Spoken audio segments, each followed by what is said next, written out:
राधे राधे महाराज जी। महाराज जी, जो भगवान का नाम नहीं लेते फिर भी अच्छे से रहते हैं, और जो भगवान का नाम लेते हैं परेशानी में रहते हैं, क्या फर्क है? कौन बोला? ये तीनों माता। हाँ, ऐसा देखा भी जाता है। क्या होता है कि जैसे कोई प्रभु का नाम जप नहीं कर रहा और बड़ा लौकिक पदार्थों से भरा पूरा देखा जाता है, सुखी देखा जाता है, तो उसमें हमारे भागवतिक विधान में एक सिस्टम है। जो भगवत मार्ग से विमुख आचरण, पापाचरण, अधर्माचरण करता है और आपको सुखी नजर आ रहा हो, तो उसके बहुत थोड़े पुण्य हैं। उनको भुगाने के लिए पहले हमारे संविधान, भागवतिक संविधान में उसके पुण्य नष्ट कर, क्योंकि जब उसे दुख मिलेगा तो पुण्य उसका सहयोग कर देगा, इसलिए पहले उसके सहयोगी का नाश किया जाता है। उसका सहयोगी जो सुकृत है उसको दे दिया गया। अब वो पापाचरण में और उन्मत्त हो गया।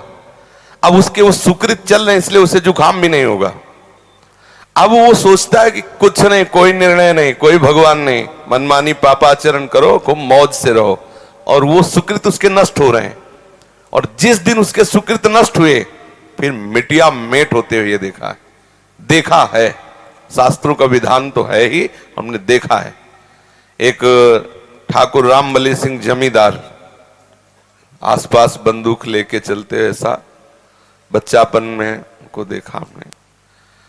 वो ऐसे मतलब अपने गर्भ में रहते थे कि किसी को कुछ नहीं मानते थे। एक गरीब ब्राह्मण था जिसकी उन्होंने संपत्ति का अपहरण किया, तो वो गया और हाथ जोड़ा कि लंबरदार, गांव में ठाकुर जमींदार को ऐसे प्यार भाषा में बोले, लंबरदार, आप तो राजा हो, आप तो ठाकुर हो, आप तो जमींदार हो, गरीब ब्राह्मण हैं, उतने से ही परिवार चलता था, आप गालियां बके। उन्होंने पैर छुआ ब्राह्मण ने ऐसे और रो दिया और वापस आ गया। जानते हो, आज उनके कुल में कोई पानी देने वाला नहीं। कुछ ही दिनों में बड़ा लड़का भयंकर कैंसर से बीमार हुआ, मर गया। दूसरा दिमाग खराब हो गया, तीसरे की टांग टूट गई, चौथा लेबरी करके उनको जो खवाने वाला था पीलिया हो गई। और आप अफीम के इतने नशेबाज बन गए कि धीरे धीरे सब, जहां उनके आगे पीछे बंदूक लेके चलते थे वहां मक्खी उड़ाने वाला कोई नहीं रहा, और एक पशु की तरह मरे जब कोई फेंकने वाला नहीं, ऐसी स्थिति। होता क्या है कि शुभ कर्म जब तक हमें वहां के हमारे भागवतिक विधान में सिस्टम है, यदि आप अधिक पाप करेंगे तो आपके जल्दी से जल्दी शुभ कर्म आपको दिए जाएंगे कि वो नष्ट हो, तब तुम्हारा नाश शुरू होगा। और जब आप भागवतिक कार्य करते हैं तो देख लिया गया ना कि आप संभल रहे हो, तो आपको कोई बाधा ना पहुंचा सके, इसलिए आपके जो पाप कर्म है उनको फेंक दिया गया कि उधर से खाली करो।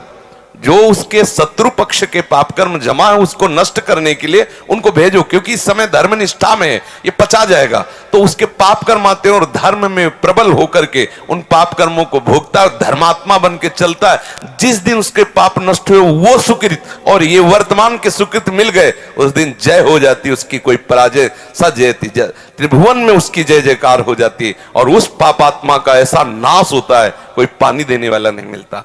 ऐसा नहीं है कि पापी पुरुष मौज से है और धर्मात्मा कष्ट से है, उसके रहस्य को नहीं जानती, इसलिए तुम्हें ऐसा लगता है। समझ पा रही हो?